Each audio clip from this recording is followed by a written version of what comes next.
Hello and welcome back to Detective and Mystery Fiction.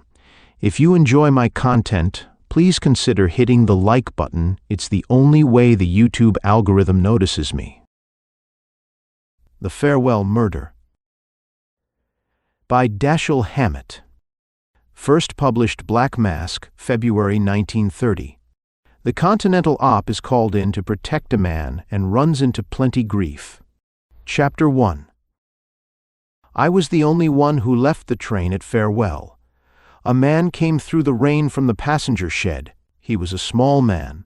His face was dark and flat. He wore a gray waterproof cap and a gray coat cut in military style. He didn't look at me. He looked at the valise and Gladstone bag in my hands. He came forward quickly, walking with short, choppy steps. He didn't say anything when he took the bags from me. I asked, "Kavalov's?" He had already turned his back to me and was carrying my bags towards a tan Stutz coach that stood in the roadway beside the gravel station platform. In answer to my question, he bowed twice at the Stutz without looking around or checking his jerky half-trot. I followed him to the car. 3 minutes of riding carried us through the village. We took a road that climbed westward into the hills. The road looked like a seal's back in the rain. The flat-faced man was in a hurry. We purred over the road at a speed that soon carried us past the last of the cottages sprinkled up the hillside. Presently we left the shiny black road for a paler one curving south to run along a hill's wooded crest. Now and then this road, for 100 feet or more at a stretch, was turned into a tunnel by tall trees' heavily leafed boughs interlocking overhead. Rain accumulated in fat drops on the boughs and came down to thump the Stutz's roof. The dullness of rainy early evening became almost the blackness of night inside these tunnels. The flat-faced man switched on the lights and increased our speed. He sat rigidly erect at the wheel. I sat behind him. Above his military collar, among the hairs that were clipped short on the nape of his neck, globules of moisture made tiny shining points. The moisture could have been rain. It could have been sweat. We were in the middle of one of the tunnels. The flat-faced man's head jerked to the left and he screamed. It was a long, quivering, high-pitched bleat, thin with terror. I jumped up, bending forward to see what was the matter with him. The car swerved and plunged ahead, throwing me back on the seat again. Through the side window I caught a one-eyed glimpse of something dark lying in the road. I twisted around to try the back window, less rain-bleared. I saw a black man lying on his back in the road, near the left edge. His body was arched, as if its weight rested on his heels and the back of his head. A knife handle that couldn't have been less than 6 inches long stood straight up in the air from the left side of his chest. By the time I had seen this much, we had taken a curve and were out of the tunnel. "Stop!" I called to the flat-faced man. He pretended he didn't hear me. The Stutz was a tan streak under us. I put a hand on the driver's shoulder. His shoulder squirmed under my hand, and he screamed again, as if the dead black man had him. I reached past him and shut off the engine. He took his hands from the wheel and clawed up at me. Noises came from his mouth, but they didn't make any words that I knew. I got a hand on the wheel. I got my other forearm under his chin. I leaned over the back of his seat so that the weight of my upper body was on his head, mashing it down against the wheel. Between this and that and the help of God, the Stutz hadn't left the road when it stopped moving. I got up off the flat-faced man's head and asked, "What the hell's the matter with you?" He looked at me with white eyes, shivered, and didn't say anything. "Turn it around," I said. "We'll go back there." He shook his head from side to side desperately and made some more of the mouth noises that might have been words if I could have understood them. "You know who that was?" I asked. He shook his head. "You do," I growled. He shook his head. By then I was beginning to suspect that no matter what I said to this fellow, I'd get only headshakes out of him. I said, "Get away from the wheel then. I'm going to drive back there." He opened the door and scrambled out. "Come back here," I called. He backed away, shaking his head. I cursed him, slid in behind the wheel, said, "All right, wait here for me," and slammed the door. He retreated backwards slowly, watching me with scared, whitish eyes while I backed and turned the coach. I had to drive back farther than I had expected. Something like a mile. I didn't find the black man. The tunnel was empty. If I had known the exact spot in which he had been lying, I might have been able to find something to show how he had been removed. But I hadn't had time to pick out a landmark, and now any one of 4 or 5 places looked like the spot. With the help of the coach's lamps, I went over the left side of the road from one end of the tunnel to the other. I didn't find any blood. I didn't find any footprints. I didn't find anything to show that anybody had been lying in the road. I didn't find anything. It was too dark by now for me to try searching the woods. I returned to where I had left the flat-faced man. He was gone. It looked, I thought, as if Mr. Kavalov might be right in thinking he needed a detective. Chapter 2. Half a mile beyond the place where the flat-faced man had deserted me, I stopped at the Stutz in front of a grilled steel gate that blocked the road. The gate was padlocked on the inside. From either side of it, tall hedging ran off into the woods. The upper part of a brown-roofed small house was visible over the hedge top to the left. I worked the Stutz's horn. The racket brought a gawky boy of 15 or 16 to the other side of the gate. He had on bleached whipcord pants and a wildly striped sweater. He didn't come out to the middle of the road, but stood at one side with one arm out of sight as if holding something that was hidden from me by the hedge. "This Kavalov's?" I asked. "Yes, sir," he said uneasily. I waited for him to unlock the gate. He didn't unlock it. He stood there looking uneasily at the car and at me. "Please, mister," I said, "can I come in?" "What, who are you?" "I'm the guy that Kavalov sent for. If I'm not going to be let in, tell me, so I can catch the 6:50 back to San Francisco." The boy chewed his lip, said, "Wait till I see if I can find the key," and went out of sight behind the hedge. He was gone long enough to have had a talk with somebody. When he came back, he unlocked the gate, swung it open, and said, "It's all right, sir. They're expecting you." When I had driven through the gate, I could see lights on a hilltop a mile or so ahead and to the left. "Is that the house?" I asked. "Yes, sir. They're expecting you." Close to where the boy had stood while talking to me through the gate, a double-barrel shotgun was propped up against the hedge. I thanked the boy and drove on. The road wound gently uphill through farmland. Tall, slim trees had been planted at regular intervals on both sides of the road. The road brought me at last to the front of a building that looked like a cross between a fort and a factory in the dusk. It was built of concrete. Take a flock of squat cones of various sizes, round off the points bluntly, mash them together with the largest one somewhere near the center. The others grouped around it in not too strict accordance with their sizes, adjust the whole collection to agree with the slopes of a hilltop, and you would have a model of the Kavalov house. The windows were steel-sashed. There weren't very many of them. No two were in line either vertically or horizontally. Some were lighted. As I got out of the car, the narrow front door of this house opened. A short, red-faced woman of 50 or so, with faded blonde hair wound around and around her head, came out. She wore a high-necked, tight-sleeved, gray woolen dress. When she smiled, her mouth seemed wide as her hips. She said, "You're the gentleman from the city?" "Yeah, I lost your chauffeur somewhere back on the road." "Lord bless you," she said amiably. "That's all right." A thin man with thin dark hair plastered down above a thin, worried face came past her to take my bags when I had lifted them out of the car. He carried them indoors. The woman stood aside for me to enter, saying, "Now I suppose you'll want to wash up a little bit before you go in to dinner. And they won't mind waiting for you the few minutes you'll take if you hurry." I said, "Yeah, thanks," waited for her to get ahead of me again, and followed her up a curving flight of stairs that climbed along the inside of one of the cones that made up the building. She took me to a second-story bedroom where the thin man was unpacking my bags. "Martin will get you anything you need," she assured me from the doorway, "and when you're ready, just come on downstairs." I said I would, and she went away. The thin man had finished unpacking by the time I had got out of coat, vest, collar, and shirt. I told him there wasn't anything else I needed, washed up in the adjoining bathroom, put on a fresh shirt and collar, my vest and coat, and went downstairs. The wide hall was empty.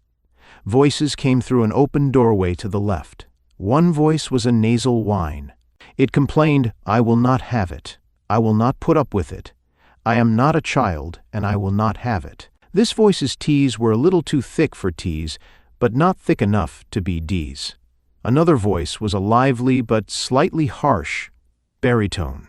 It said cheerfully, What's the good of saying we won't put up with it when we are putting up with it?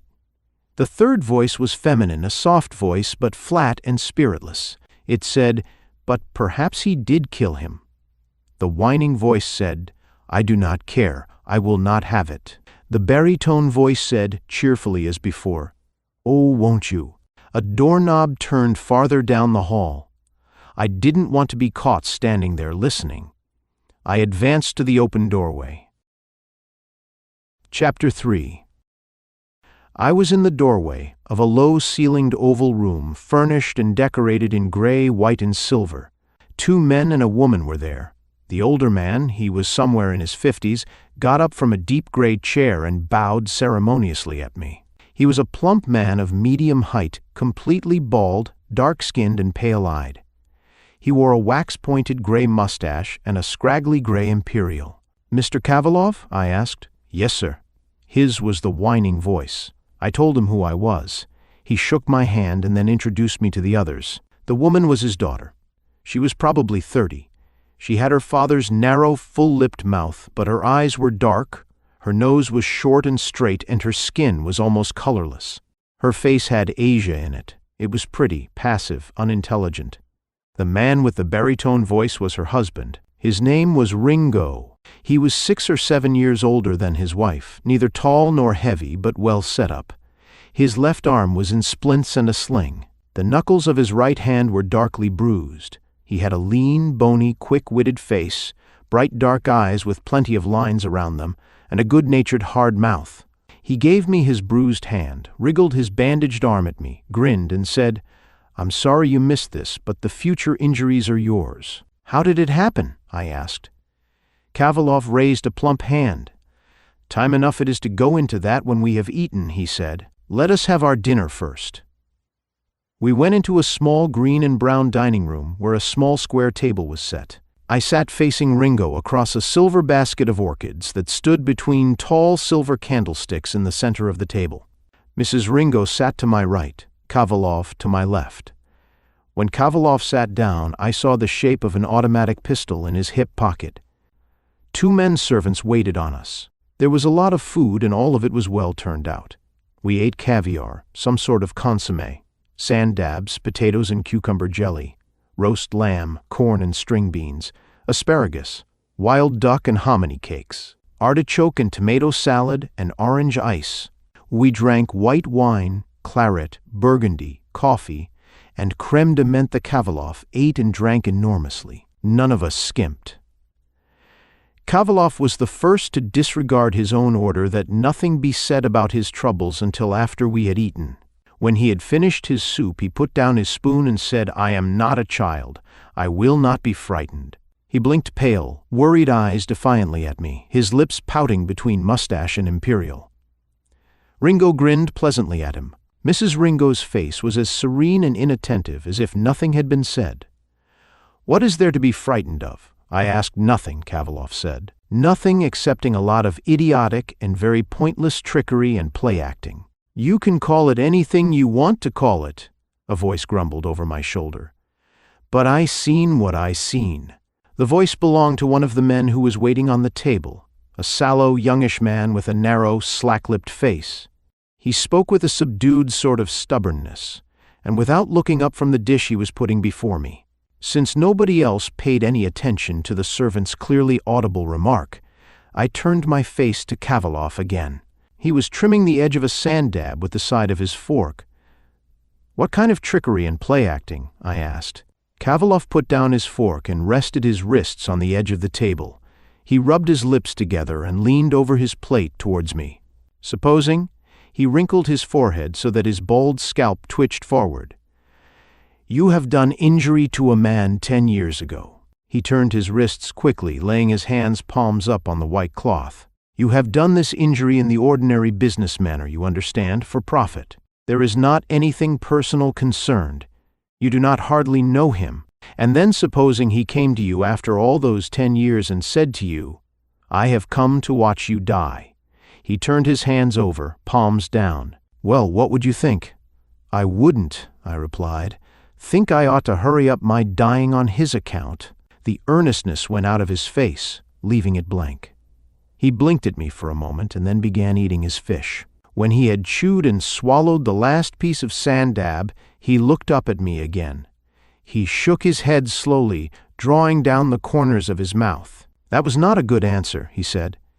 He shrugged and spread his fingers. "However, you will have to deal with this Captain Cat and Mouse. It is for that I engaged you." I nodded.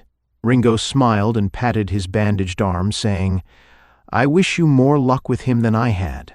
Mrs. Ringo put out a hand and let the pointed fingertips touch her husband's wrist for a moment. I asked Kavalov, "This injury I was to suppose I had done, how serious was it?" He pursed his lips, made little wavy motions with the fingers of his right hand, and said, ruin. "We can take it for granted, then, that your captain's really up to something." "Good God," said Ringo, dropping his fork. "I wouldn't like to think he'd broken my arm just in fun." Behind me, the sallow servant spoke to his mate. "He wants to know if we think the captain's really up to something." "I heard him," the other said gloomily. "A lot of help he's going to be to us." Kavalov tapped his plate with a fork and made angry faces at the servants. "Shut up," he said. "Where's the roast?" He pointed the fork at Mrs. Ringo. "Her glass is empty." He looked at the fork. "See what care they take of my silver," he complained, holding it out to me. "It has not been cleaned decently in a month." He put the fork down. He pushed back his plate to make room for his forearms on the table. He leaned over them, hunching his shoulders. He sighed. He frowned. He stared at me with pleading pale eyes. "Listen," he whined. "Am I a fool? Would I send to San Francisco for a detective if I did not need a detective? Would I pay you what you are charging me, when I could get plenty good enough detectives for half of that? If I did not require the best detective I could secure, would I require so expensive a one if I did not know this captain for a completely dangerous fellow?" I didn't say anything. I sat still and looked attentive. "Listen," he whined. "This is not April foolery. This captain means to murder me. He came here to murder me. He will certainly murder me if somebody does not stop him from it." "Just what has he done so far?" I asked. "That is not it." Kavalov shook his bald head impatiently. "I do not ask you to undo anything that he has done. I ask you to keep him from killing me. What has he done so far? Well, he has terrorized my people most completely. He has broken Dolph's arm. He has done these things so far, if you must know. How long has this been going on? How long has he been here? A week and 2 days. Did your chauffeur tell you about the black man we saw on the road?" Kavalov pushed his lips together and nodded slowly. "He wasn't there when I went back," I said. He blew out his lips with a little puff and cried excitedly, "I do not care anything about your black men and your roads. I care about not being murdered."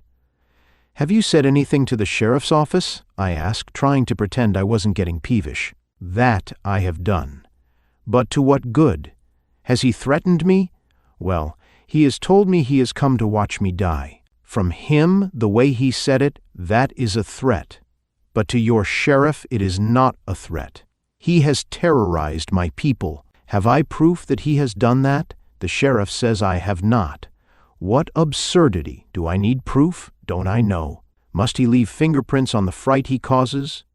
So it comes to this, the sheriff will keep an eye on him.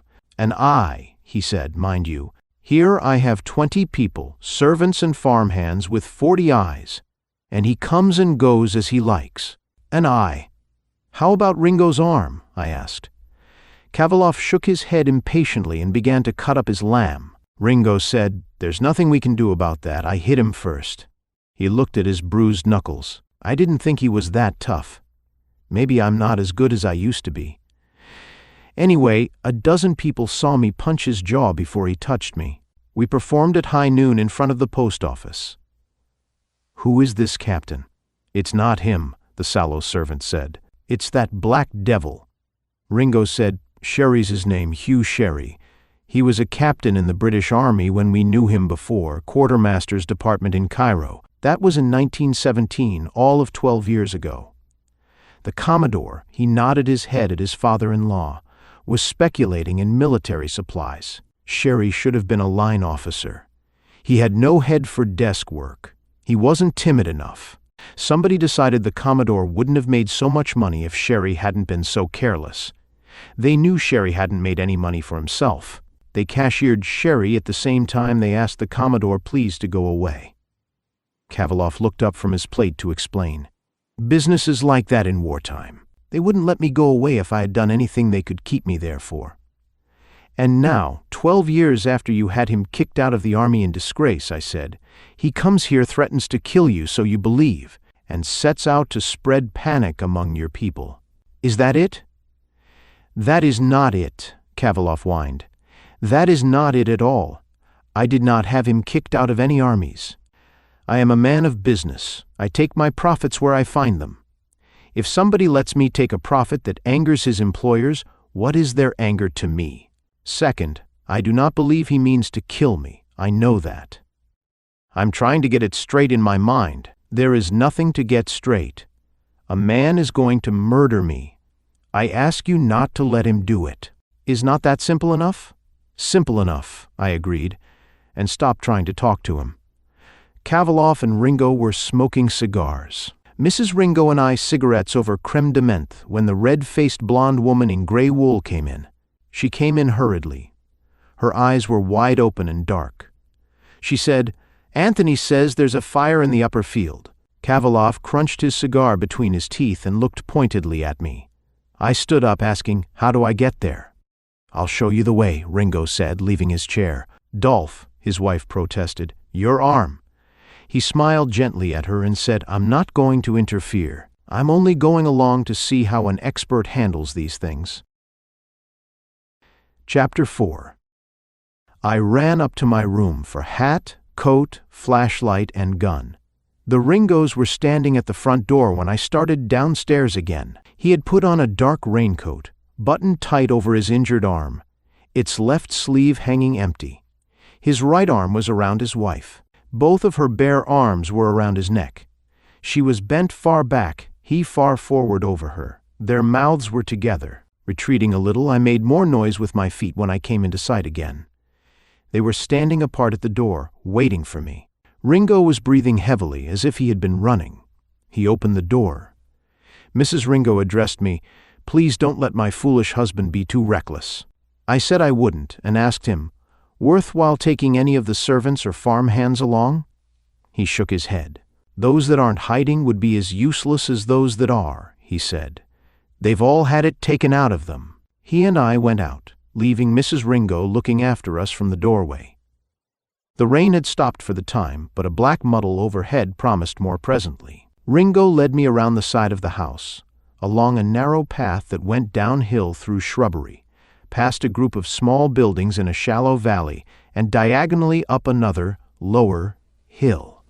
The path was soggy. At the top of the hill we left the path, going through a wire gate and across a stubbly field that was both gummy and slimy under our feet. We moved along swiftly. The gumminess of the ground, the sultriness of the night air, and our coats made the going warm work. When we had crossed this field, we could see the fire, a spot of flickering orange beyond intervening trees. We climbed a low wire fence and wound through the trees. A violent rustling broke out among the leaves overhead, starting at the left, ending with a solid thud against a tree trunk just to our right. Then, something popped on the soft ground under the tree. Off to the left, a voice laughed, a savage hooting laugh. The laughing voice couldn't have been far away. I went after it. The fire was too small and too far away to be of much use to me. Blackness was nearly perfect among the trees.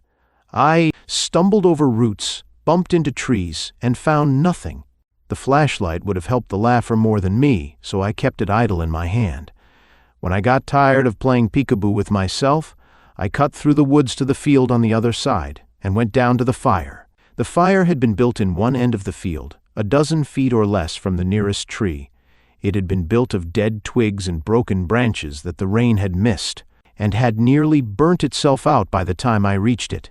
Two small forked branches were stuck in the ground on opposite sides of the fire. Their forks held the ends of a length of green sapling. Spitted on the sapling hanging over the fire was an 18-inch-long carcass, headless, tailless, footless, skinless, and split down the front. On the ground a few feet away lay an Airedale puppy's head, pelt, feet, tail, insides, and a lot of blood. There were some dry sticks, broken in convenient lengths, beside the fire. I put them on as Ringo came out of the woods to join me. He carried a stone the size of a grapefruit in his hand. "Get a look at him?" he asked. "No," he laughed and went.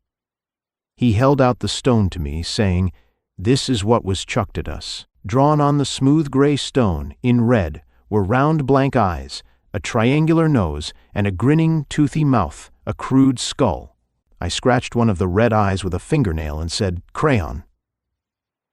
Ringo was staring at the carcass sizzling over the fire and at the trimmings on the ground. "What do you make of that?" I asked. He swallowed and said, "Mickey was a damned good little dog." "Yours?" He nodded. I went around with my flashlight on the ground. I found some footprints such as they were. "Anything?" Ringo asked. "Yeah." I showed him one of the prints. "Made with rags tied around his shoes. They're no good." We turned to the fire again. "This is another show," I said. "Whoever killed and cleaned the pup knew his stuff, knew it too well to think he could cook him decently like that. The outside will be burnt before the inside's even warm, and the way he's put on the spit he'd fall off if you tried to turn him." Ringo's scowl lightened a bit. "That's a little better," he said. "Having him killed is rotten enough, but I'd hate to think of anybody eating Mickey, or even meaning to." "They didn't," I assured him. "They were putting on a show. This the sort of thing that's been happening?" "Yes. What's the sense of it?" He glumly quoted Kavalov, Captain Cat and Mouse. I gave him a cigarette, took one myself, and lighted them with a stick from the fire. He raised his face to the sky, said, "Raining again, let's go back to the house," but remained by the fire, staring at the cooking carcass. The stink of scorched meat hung thick around us. "You don't take this very seriously yet, do you?" he asked presently in a low, matter-of-fact voice. "It's a funny layout." "He's cracked," he said in the same low voice. "Try to see this. Honor meant something to him. That's why we had to trick him instead of bribing him back in Cairo. Less than 10 years of dishonor can crack a man like that. He'd go off and hide and brood. It would be either shoot himself when the blow fell, or that. I was like you at first." He kicked at the fire. "This is silly, but I can't laugh at it now except when I'm around Miriam and the Commodore. When he first showed up, I didn't have the slightest idea that I couldn't handle him. I had handled him all right in Cairo. When I discovered I couldn't handle him, I lost my head a little. I went down and picked a row with him. Well, that was no good either. It's the silliness of this that makes it bad. In Cairo, he was the kind of man who combs his hair before he shaves, so his mirror will show an orderly picture. Can you understand some of this?" "I'll have to talk to him first," I said. "He's staying in the village?" "He has a cottage on the hill above. It's the first one on the left, after you turn into the main road." Ringo dropped his cigarette into the fire and looked thoughtfully at me, biting his lower lip. "I don't know how you and the Commodore are going to get along. You can't make jokes with him. He doesn't understand them, and he'll distrust you on that account. I'll try to be careful," I promised. "No good offering this sherry money?" "Hell no," he said softly. "He's too cracked for that."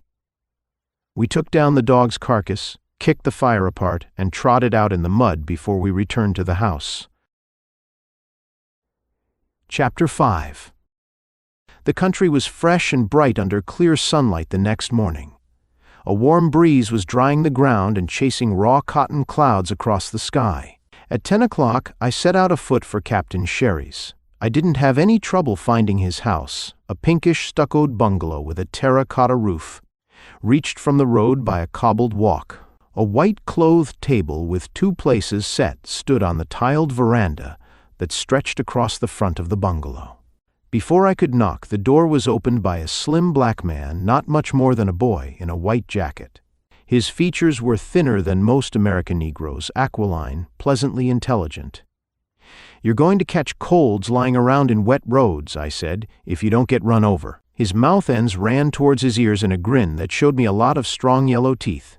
"Yes, sir," he said, buzzing his S's, rolling the R, bowing. "The Capitaine have waited breakfast that you be with him. You do sit down, sir, I will call him." "Not dog meat?" His mouth ends ran back and up again, and he shook his head vigorously. "No, sir." He held up his black hands and counted the fingers. "There is orange and kippers and kidneys grilled and eggs and marmalade and toast and tea or coffee. There is not dog meat." "Fine," I said, and sat down in one of the wicker armchairs on the veranda. I had time to light a cigarette before Captain Sherry came out. He was a gaunt, tall man of 40. Sandy hair, parted in the middle, was brushed flat to his small head, above a sunburned face. His eyes were gray, with lower lids as straight as ruler edges. His mouth was another hard, straight line under a close-clipped sandy mustache. Grooves like gashes ran from his nostrils past his mouth corners. Other grooves, just as deep, ran down his cheeks to the sharp ridge of his jaw.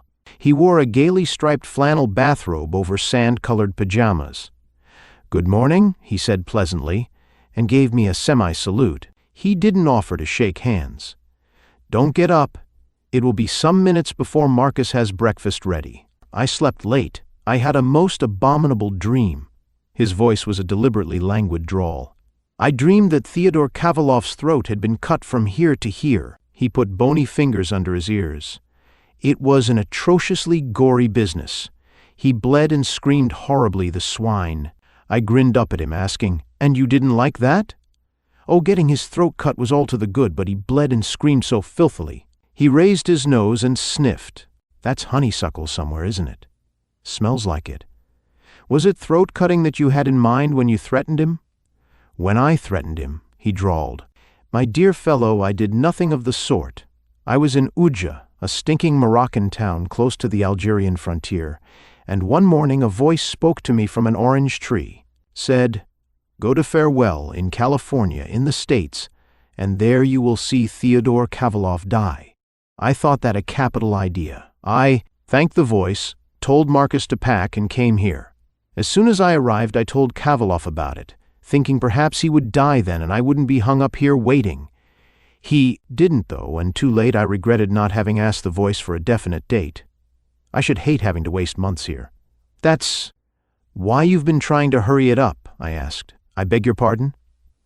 "Schrecklichkeit," I said. "Rocky skulls, dog barbecues, vanishing corpses." "I've been 15 years in Africa," he said. "I've too much faith in voices that come from orange trees where no one is to try to give them a hand. You needn't fancy I've had anything to do with whatever has happened." "Marcus?"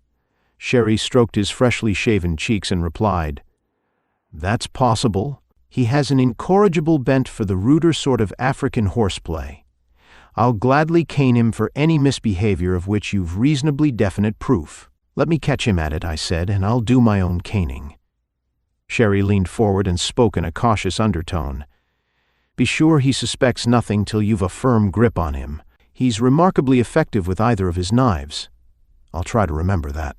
"The voice didn't say anything about Ringo?" "There was no need. When the body dies, the hand is dead." Black Marcus came out carrying food. We moved to the table and I started on my second breakfast. Sherry wondered whether the voice that had spoken to him from the orange tree had also spoken to Kavalov. He had asked Kavalov, he said, but hadn't received a very satisfactory answer. He believed that voices which announced deaths to people's enemies usually also warned the one who was to die. "That is," he said, "the conventional way of doing it, I believe." "I don't know," I said. "I'll try to find out for you. Maybe I ought to ask him what he dreamed last night, too. Did he look nightmarish this morning?" "I don't know. I left before he was up." Sherry's eyes became hot gray points. "Do you mean," he asked, "that you've no idea what shape he's in this morning, whether he's alive or not, whether my dream was a true one or not?"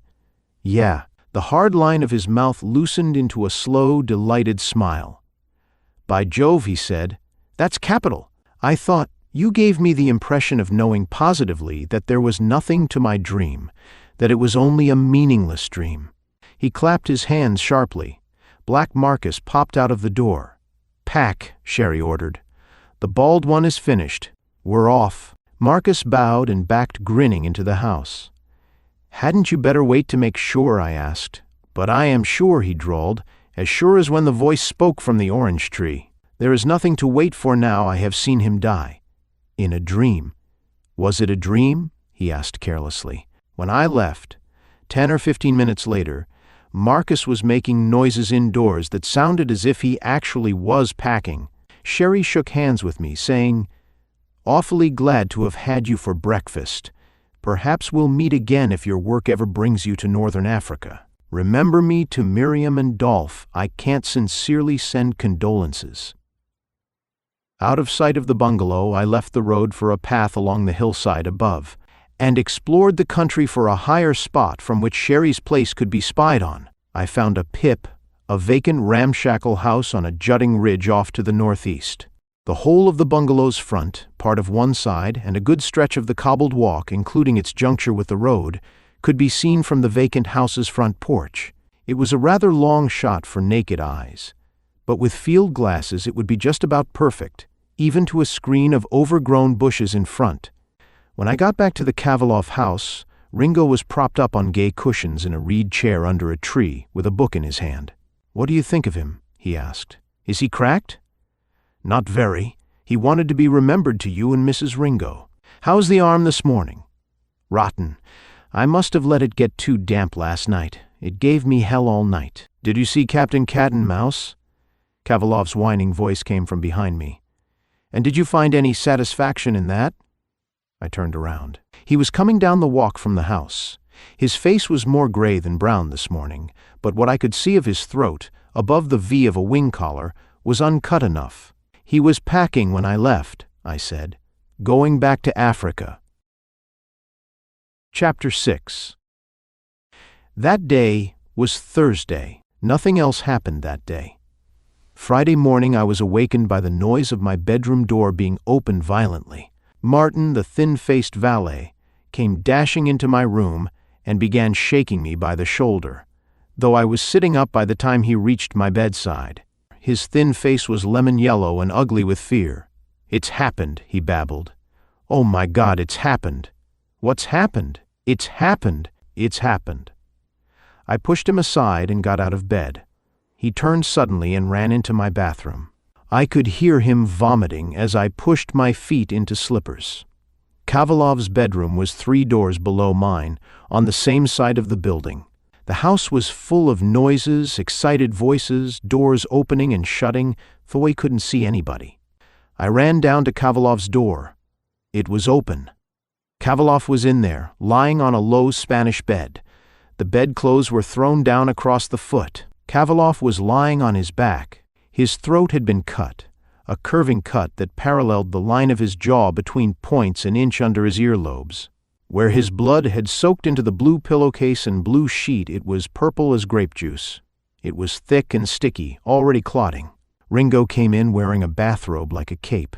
"It's happened," I growled, using the valet's words. Ringo looked dully, miserably at the bed and began cursing in a choked, muffled voice.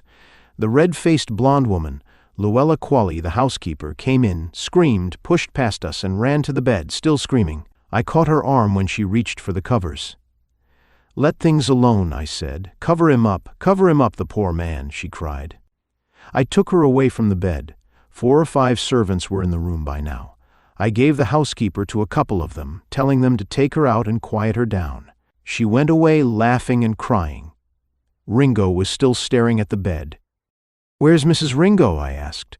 He didn't hear me. I tapped his good arm and repeated the question. "She's in her room. She didn't have to see it to know what had happened. Hadn't you better look after her?" He nodded, turned slowly, and went out. The valet, still lemon yellow, came in. "I want everybody on the place, servants, farm hands, everybody downstairs in the front room," I told him. "Get them all there right away, and they're to stay there till the sheriff comes." "Yes, sir," he said, and went downstairs, the others following him. I closed Kavalov's door and went across to the library, where I phoned the sheriff's office in the county seat. I talked to a deputy named Hilden. When I had told him my story, he said the sheriff would be at the house within half an hour. I went to my room and dressed. By the time I had finished, the valet came up to tell me that everybody was assembled in the front room, everybody except the Ringos and Mrs. Ringo's maid. I was examining Kavalov's bedroom when the sheriff arrived. He was a white-haired man with mild blue eyes and a mild voice that came out indistinctly under a white mustache.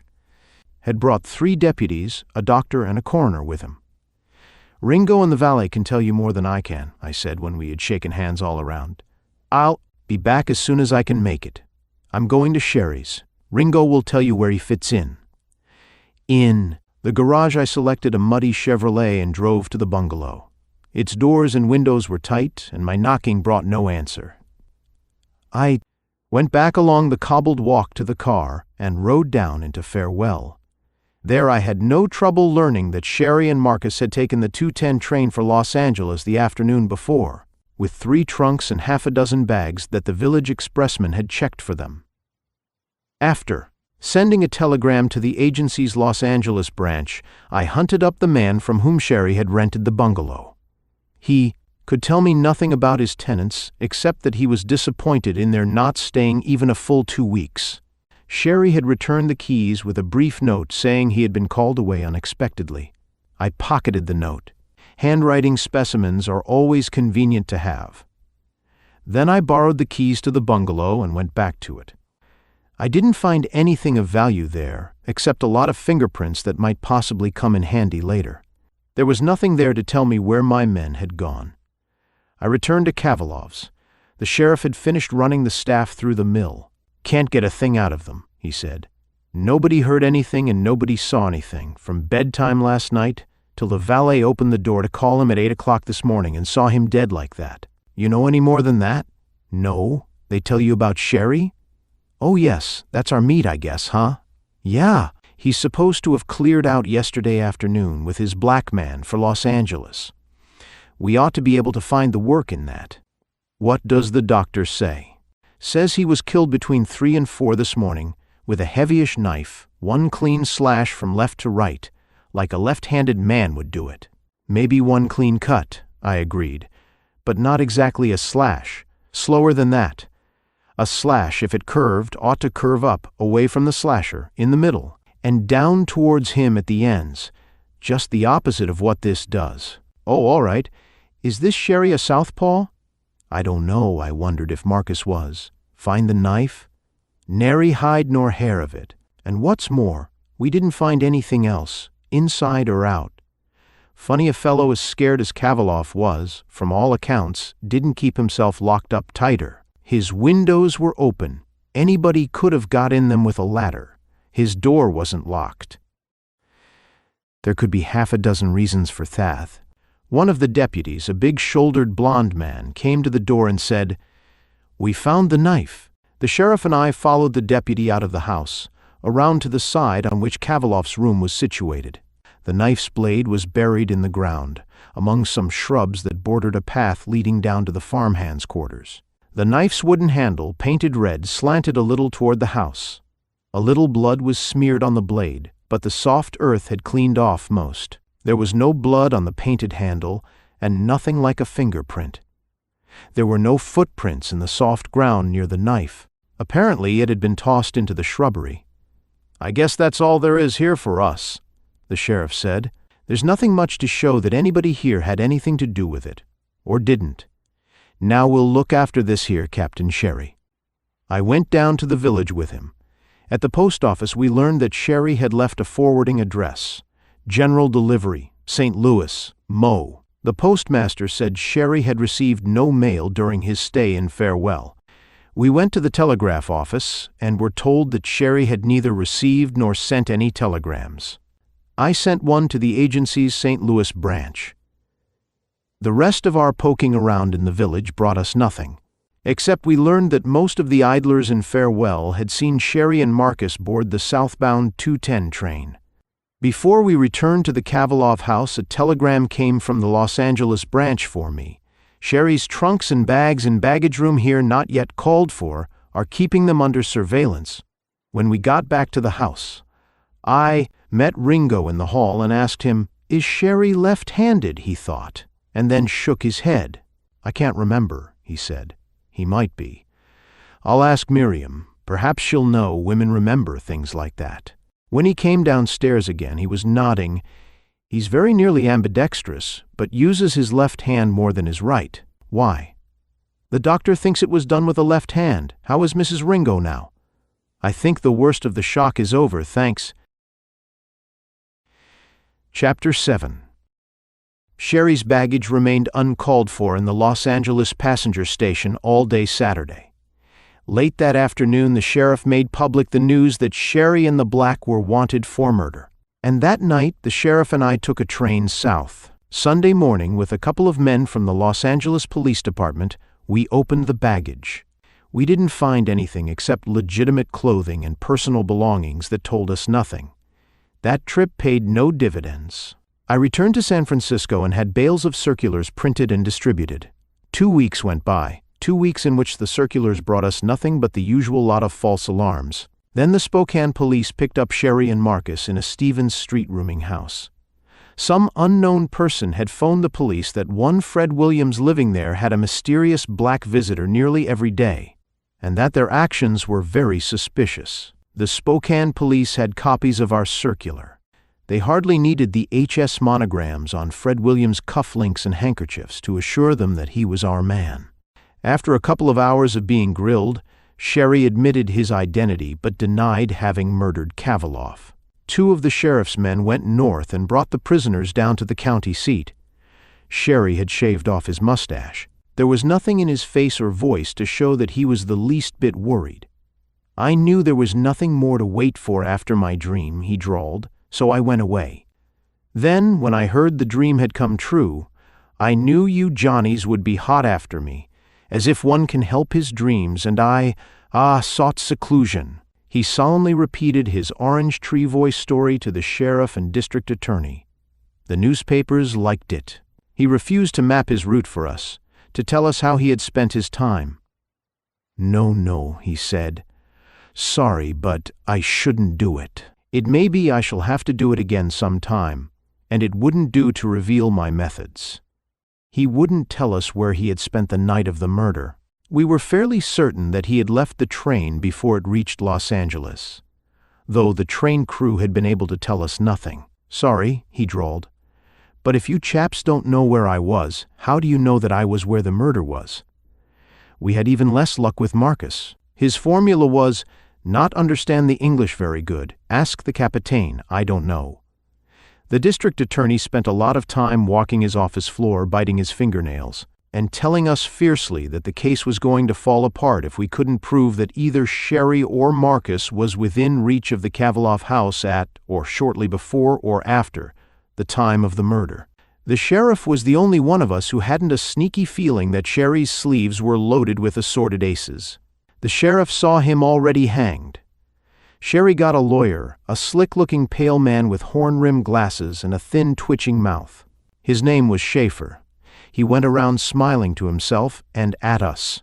When the district attorney had only thumbnails left and was starting to work on them, I borrowed a car from Ringo and started following the railroad south, trying to learn where Sherry had left the train. We had mugged the pair, of course, so I carried their photographs with me. I displayed those damned photographs at every railroad stop between Farewell and Los Angeles, at every village within 20 miles of the tracks on either side, and at most of the houses in between. And it got me nothing.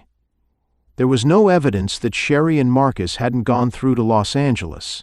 Their train would have put them there at 10:30 that night. There was no train out of Los Angeles that would have carried them back to Farewell in time to kill Kavalov. There were 2 possibilities. An airplane could have carried them back in plenty of time, and an automobile might have been able to do it, though that didn't look reasonable. I tried the airplane angle first, and couldn't find a flyer who had had a passenger that night. With the help of the Los Angeles police and some operatives from the Continental's Los Angeles branch, I had everybody who owned a plane, public or private, interviewed. All the answers were no. We tried the less promising automobile angle. The larger taxicab and hire car companies said no. 4 privately owned cars had been reported stolen between 10 and 12 o'clock that night. 2 of them had been found in the city the next morning. They couldn't have made the trip to Farewell and back. One of the others had been picked up in San Diego the next day. That let that one out. The other was still loose, a Packard sedan. We got a printer working on postcard descriptions of it. To reach all the small fry taxi and hire car owners was quite a job, and then there were the private car owners who might have hired out for one night.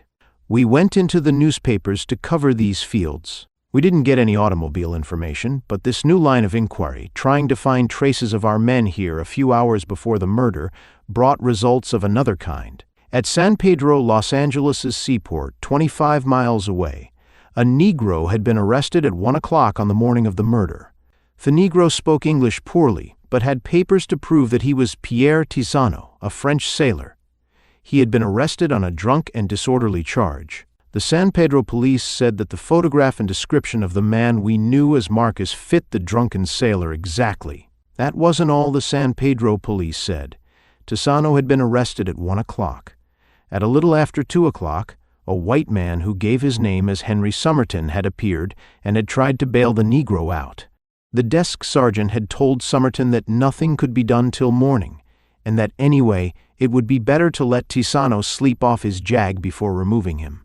Somerton had readily agreed to that, had remained talking to the desk sergeant for more than half an hour, and had left at about 3. At 10 o'clock that morning he had reappeared to pay the black man's fine. They had gone away together. The San Pedro police said that Sherry's photograph, without the mustache, and description were Henry Somerton's. Henry Somerton's signature on the register of the hotel to which he had gone between his 2 visits to the police matched the handwriting in Sherry's note to the bungalow's owner. It was pretty clear that Sherry and Marcus had been in San Pedro, a 9-hour train ride from Farewell, at the time that Kavalov was murdered. Pretty clear isn't quite clear enough in a murder job. I carried the San Pedro desk sergeant north with me for a look at the 2 men. "Them's them, all righty," he said. Chapter 8. The district attorney ate up the rest of his thumbnails.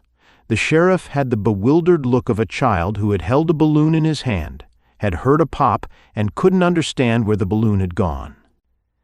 I pretended I was perfectly satisfied. "Now we're back where we started," the district attorney wailed disagreeably, as if it was everybody's fault but his. And with all those weeks wasted. The sheriff didn't look at the district attorney and didn't say anything. I said, "Oh, I wouldn't say that. We've made some progress."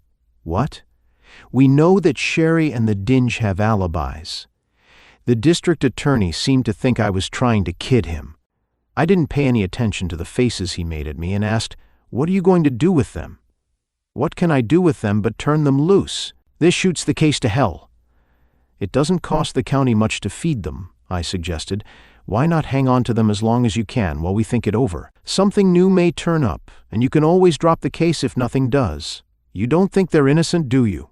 He gave me a look that was heavy and sour with pity for my stupidity. "They're guilty as hell, but what good is that to me if I can't get a conviction? And what's the good of saying I'll hold them? Damn it, man, you know as well as I do that all they've got to do now is ask for their release, and any judge will hand it to them." "Yeah," I agreed. "I'll bet you the best hat in San Francisco that they don't ask for it." "What do you mean?" "They want to stand trial," I said, "or they'd have sprung that alibi before we dug it up. I've an idea that they tipped off the Spokane police themselves. And I'll bet you that hat that you get no habeas corpus emotions out of Schaefer." The district attorney peered suspiciously into my eyes. "Do you know something that you're holding back?" he demanded. "No, but you'll see I'm right." I was right. Schaefer went around smiling to himself and making no attempt to get his clients out of the county prison. 3 days later, something new turned up. A man named Archibald Weeks, who had a small chicken farm some 10 miles south of the Kavalov place, came to see the district attorney. Weeks said he had seen Sherry on Weeks's, place early on the morning of the murder. Weeks had been leaving for Iowa that morning to visit his parents. He had got up early to see that everything was in order before driving 20 miles to catch an early morning train. At somewhere between 5:30 and 6 o'clock he had gone to the shed where he kept his car to see if it held enough gasoline for the trip. A man ran out of the shed, vaulted the fence, and dashed away down the road. Weeks chased him for a short distance, but the other was too speedy for him. The man was too well dressed for a hobo. Weeks supposed he had been trying to steal the car. Since Weeks's trip east was a necessary one, and during his absence his wife would have only their 2 sons, one 17, one 15, there with her, He had thought it wisest not to frighten her by saying anything about the man he had surprised in the shed. He had returned from Iowa the day before his appearance in the district attorney's office, and after hearing the details of the Kavalov murder and seeing Sherry's picture in the papers, had recognized him as the man he had chased. We showed him Sherry in person. He said Sherry was the man. Sherry said nothing. With Weeks's evidence to refute the San Pedro police's, the district attorney let the case against Sherry come to trial. Marcus was held as a material witness, but there was nothing to weaken his San Pedro alibi, so he was not tried. Weeks told his story straight and simply on the witness stand, and then, under cross-examination, blew up with a loud bang. He went to pieces completely. He wasn't, he admitted in answer to Schaefer's questions, quite as sure that Sherry was the man as he had been before. The man had certainly, the little he had seen of him, looked something like Sherry, but perhaps he had been a little hasty in saying positively that it was Sherry. He wasn't, now that he had had time to think it over, really sure that he had actually got a good look at the man's face in the dim morning light. Finally, all that Weeks would swear to was that he had seen a man who had seemed to look a little bit like Sherry. It was funny as hell. The district attorney, having no nails left, nibbled his finger bones. The jury said, "Not guilty." Sherry was freed, forever in the clear so far as the Kavalov murder was concerned, no matter what might come to light later. Marcus was released. The district attorney wouldn't say goodbye to me when I left for San Francisco. Chapter 9. 4 days after Sherry's acquittal, Mrs. Ringo was shown into my office. She was in black. Her pretty, unintelligent Oriental face was not placid. Worry was in it. "Please, you won't tell Dolph I have come here," were the first words she spoke. "Of course not, if you say not," I promised, and pulled a chair over for her. She sat down and looked big-eyed at me, fidgeting with her gloves in her lap. "He's so reckless," she said. I nodded sympathetically, wondering what she was up to. "And I'm so afraid," she added, twisting her gloves. Her chin trembled. Her lips formed words jerkily. "They've come back to the bungalow." "Yeah?" I sat up straight. I knew who they were. "They can't," she cried, "have come back for any reason except that they mean to murder Dolph as they did Father. And he won't listen to me. He's so sure of himself. He laughs and calls me a foolish child and tells me he can take care of himself. But he can't. Not at least with a broken arm. And they'll kill him as they killed Father." "I know it. I know it. Sherry hates your husband as much as he hated your father?" "Yes, that's it. He does. Dolph was working for Father. But Dolph's part in the business that led up to Hugh's trouble was more active than Father's. Will you keep them from killing Dolph, will you?" "Surely. And you mustn't let Dolph know," she insisted, "and if he does find out you're watching them, you mustn't tell him I got you to. He'd be angry with me. I asked him to send for you, but she broke off, looking embarrassed. I supposed her husband had mentioned my lack of success in keeping Kavalov alive, but he wouldn't. How long have they been back? Since the day before yesterday. Any demonstrations? You mean things like happened before? I don't know. Dolph would hide them from me." "I'll be down tomorrow," I promised. "If you'll take my advice, you'll tell your husband that you've employed me, but I won't tell him if you don't. And you won't let them harm Dolph." I promised to do my best, took some money away from her, gave her a receipt, and bowed her out. Shortly after dark that evening, I reached Farewell. Chapter 10. The bungalow's windows were lighted when I passed it on my way uphill. I was tempted to get out of my coupe and do some snooping, but was afraid that I couldn't out-Indian Marcus on his own grounds, and so went on. When I turned into the dirt road leading to the vacant house I had spotted on my first trip to Farewell, I switched off the coupe's lights and crept along by the light of a very white moon overhead. Close to the vacant house, I got the coupe off the path and at least partly hidden by bushes. Then I went up on the rickety porch, located the bungalow, and began to adjust my field glasses to it. I had them partly adjusted when the bungalow's front door opened, letting out a slice of yellow light and 2 people. One of the people was a woman. Another least turn of the set screw and her face came clear in my eyes. "Mrs. Ringo," She raised her coat collar around her face and hurried away down the cobbled walk. Sherry stood on the veranda looking after her. When she reached the road, she began running uphill towards her house. Sherry went indoors and shut the door. I took the glasses away from my eyes and looked around for a place where I could sit. The only spot I could find where sitting wouldn't interfere with my view of the bungalow was the porch rail. I made myself as comfortable as possible there, with a shoulder against the corner post, and prepared for an evening of watchful waiting. 2 hours and a half later, a man turned into the cobbled walk from the road. He walked swiftly to the bungalow, with a cautious sort of swiftness, and he looked from side to side as he walked. I suppose he knocked on the door. The door opened, throwing a yellow glow on his face, Dolph Ringo's face. He went indoors. The door shut. My watchtower's fault was that the bungalow could only be reached from it roundabout by the path and road. There was no way of cutting cross-country. I put away the field glasses, left the porch, and set out for the bungalow. I wasn't sure that I could find another good spot for the coop, so I left it where it was and walked. I was afraid to take a chance on the cobbled walk. 20 feet above it, I left the road and moved as silently as I could over sod and among trees, bushes, and flowers. I knew the sort of folks I was playing with. I carried my gun in my hand. All of the bungalow's windows on my side showed lights, but all the windows were closed and their blinds drawn. I didn't like the way the light that came through the blinds helped the moon illuminate the surrounding ground. That had been swell when I was up on the ridge getting cockeyed squinting through glasses. It was sour now that I was trying to get close enough to do some profitable listening. I stopped in the closest dark spot I could find, 15 feet from the building, to think the situation over. Crouching there, I heard something. It wasn't in the right place. It wasn't what I wanted to hear. It was the sound of somebody coming down the walk towards the house. I wasn't sure that I couldn't be seen from the path. I turned my head to make sure, and by turning my head I gave myself away. Mrs. Ringo jumped, stopped dead still in the path, and then cried, "Is Dolph in there? Is he? Is he?" I was trying to tell her that he was by nodding, but she made so much noise with her as he's that I had to say "yeah" out loud to make her hear.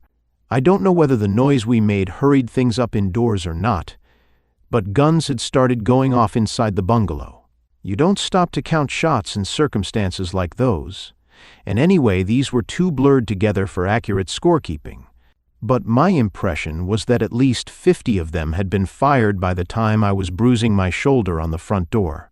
Luckily, it was a California door. It went in the second time I hit it. Inside was a reception hall opening through a wide arched doorway into a living room. The air was hazy and the stink of burnt powder was sharp.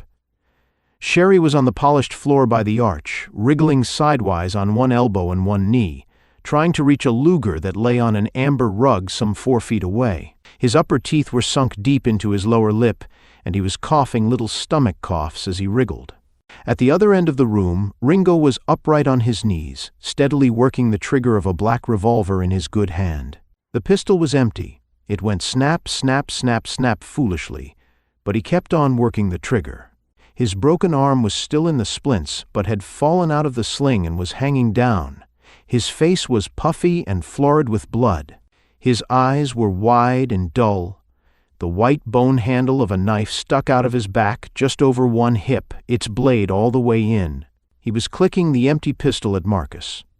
The black boy was on his feet far apart under bent knees. His left hand was spread wide over his chest, and the black fingers were shiny with blood. In his right hand he held a white bone-handled knife. Its blade a foot long held it, knife-fighter fashion, as you'd hold a sword. He was moving toward Ringo, not directly, but from side to side, obliquely, closing in with shuffling steps, crouching, his hand turning the knife restlessly, but holding the point always towards Ringo. Marcus's eyes were bulging and red-veined. His mouth was a wide, grinning crescent. His tongue, far out, ran slowly around and around the outside of his lips. Saliva trickled down his chin. He didn't see us. He didn't hear us. All of his world just then was the man on his knees, the man in whose back a knife, brother of the one in the black hand, was wedged. Ringo didn't see us. I don't suppose he even saw the black. He knelt there and persistently worked the trigger of his empty gun. I jumped over Sherry and swung the barrel of my gun at the base of Marcus's skull. It hit. Marcus dropped. Ringo stopped working the gun and looked surprised at me. "That's the idea. You've got to put bullets in them or they're no good," I told him, pulled the knife out of Marcus's hand, and went back to pick up the Luger that Sherry had stopped trying to get. Mrs. Ringo ran past me to her husband. Sherry was lying on his back now. His eyes were closed. He looked dead, and he had enough bullet holes in him to make death a good guess. Hoping he wasn't dead, I knelt beside him, going around him so I could kneel facing Ringo, and lifted his head up a little from the floor. Sherry stirred then, but I couldn't tell whether he stirred because he was still alive or because he had just died.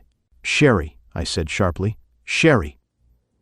He didn't move. His eyelids didn't even twitch. I raised the fingers of the hand that was holding up his head, making his head move just a trifle. "Did Ringo kill Kavalov?" I asked the dead or dying man. Even if I hadn't known Ringo was looking at me, I could have felt his eyes on me. "Did he, Sherry?" I barked into the still face. The dead or dying man didn't move.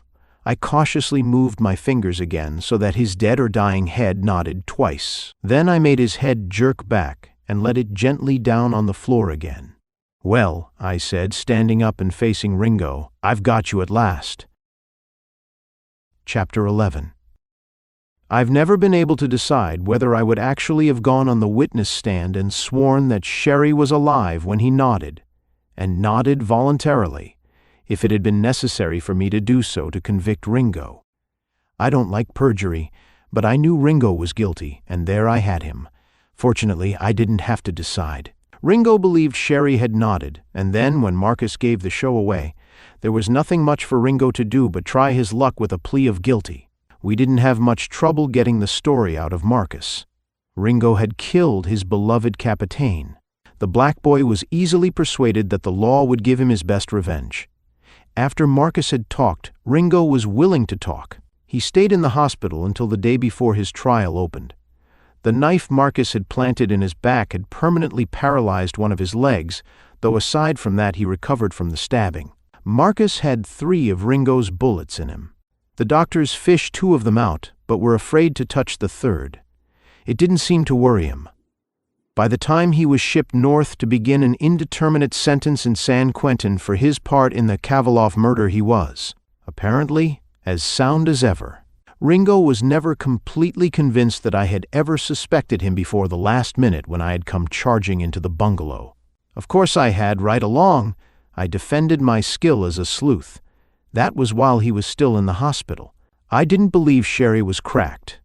He was one hard, sane-looking scoundrel, and I didn't believe he was the sort of man who'd be worried much over any disgrace that came his way. I was willing enough to believe that he was out for Kavalov's scalp, but only if there was some profit in it.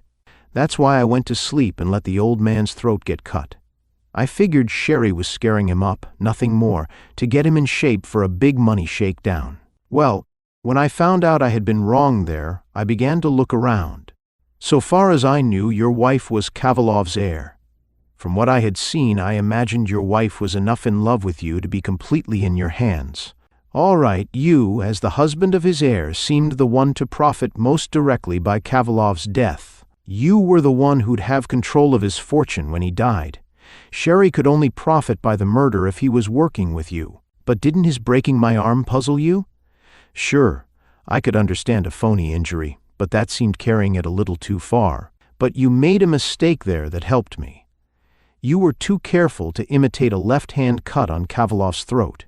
Did it by standing by his head, facing his body when you cut him, instead of by his body, facing his head, and the curve of the slash gave you away. Throwing the knife out the window wasn't so good either. How'd he happen to break your arm? An accident? You can call it that. We had that supposed fight arranged to fit in with the rest of the play, and I thought it would be fun to really sock him. So I did. And he was tougher than I thought, tough enough to even up by snapping my arm. I suppose that's why he killed Mickey, too. That wasn't on the schedule. On the level, did you suspect us of being in cahoots? I nodded. Sherry had worked the game up for you, had done everything possible to draw suspicion on himself, and then, the day before the murder, had run off to build himself an alibi. There couldn't be any other answer to it. He had to be working with you. There it was, but I couldn't prove it. I couldn't prove it till you were trapped by the thing that made the whole game possible. Your wife's love for you sent her to hire me to protect you. Isn't that one of the things they call ironies of life?" Ringo smiled ruefully and said, "They should call it that. You know what Sherry was trying on me, don't you?" "I can guess. That's why he insisted on standing trial." "Exactly. The scheme was for him to dig out and keep going, with his alibi ready in case he was picked up, but staying uncaught as long as possible. The more time they wasted hunting him, the less likely they were to look elsewhere, and the colder the trail would be when they found he wasn't their man. He tricked me there. He had himself picked up, and his lawyer hired that Weeks fellow to egg the district attorney into not dropping the case. Sherry wanted to be tried and acquitted so he'd be in the clear. Then he had me by the neck. He was legally cleared forever. I wasn't. He had me. He was supposed to get $100,000 for his part. Kavalov had left Miriam something more than $3 million. Sherry demanded 1/2 of it. Otherwise, he said, he'd go to the district attorney and make a complete confession. They couldn't do anything to him. He'd been acquitted. They'd hang me. That was sweet. "You'd have been wise at that to have given it to him," I said. "Maybe. Anyway, I suppose I would have given it to him if Miriam hadn't upset things. There'd have been nothing else to do. But after she came back from hiring you, she went to see Sherry, thinking she could talk him into going away. And he let something drop that made her suspect I had a hand in her father's death, though she doesn't even now actually believe that I cut his throat. She said you were coming down the next day. There was nothing for me to do but go down to Sherry's for a showdown that night, and have the whole thing settled before you came poking around. Well, that's what I did, though I didn't tell Miriam I was going. The showdown wasn't going along very well. Too much tension, and when Sherry heard you outside, he thought I had brought friends and fireworks. Whatever got you into a game like that in the first place, I asked. You were sitting pretty enough as Kavalov's son-in-law, weren't you? Yes, but it was tiresome being cooped up in that hole with him. He was young enough to live a long time, and he wasn't always easy to get along with. I'd no guarantee that he wouldn't get up on his ear and kick me out, or change his will, or anything of the sort. Then I ran across Sherry in San Francisco, and we got to talking it over, and this plan came out of it. Sherry had brains. On the deal back in Cairo that you know about, both he and I made plenty that Kavalov didn't know about. Well, I was a chump. But don't think I'm sorry that I killed Kavalov. I'm sorry I got caught. I'd done his dirty work since he picked me up as a kid of 20, and all I'd got out of it was damned little except the hopes that since I'd married his daughter, I'd probably get his money when he died, if he didn't do something else with it. They hanged him. End of The Farewell Murder by Dashiell Hammett.